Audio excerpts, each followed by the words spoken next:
वो सारे काम अपने जीवन में लाइए जिससे ऊंचे विचार बढ़ते हैं, मन में सफाई आती है, दृष्टि में पैनापन आता है।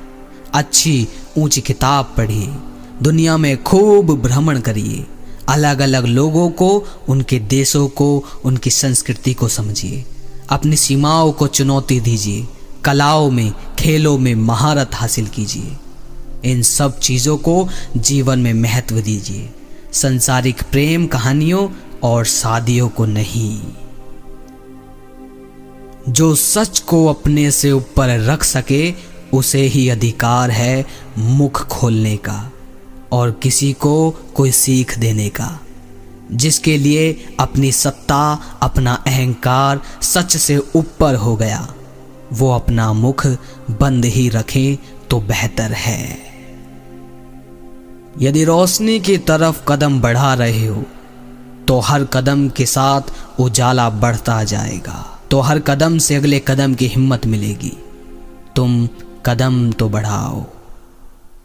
हम डरे हुए हैं तो इसलिए कोई अत्याचारी आके हमारा शोषण कर ले जाता है। इतिहास में कितनी ही बार बाहर से अत्याचारी आए और हमारा शोषण कर गए, क्योंकि हम डरे हुए लोग हैं।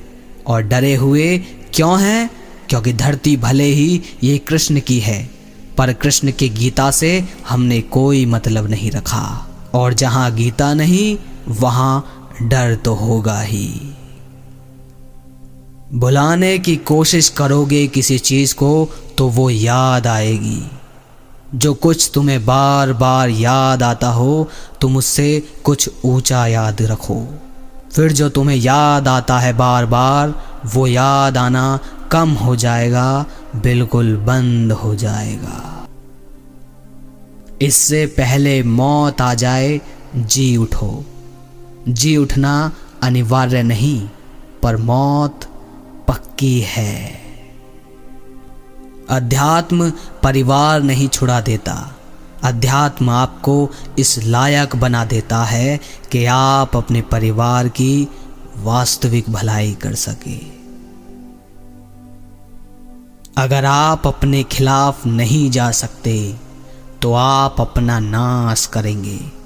जिसे अपना कल्याण करना हो उसे अपने विरुद्ध जाना होगा। मूल्यवान और रूपवान दोनों ही आकर्षित करते हैं। रूप को छोड़कर मूल्य पर ध्यान दो। कुछ पता नहीं चलेगा अपने बारे में जब तक नए और चुनौतीपूर्ण माहौल में प्रवेश नहीं करते।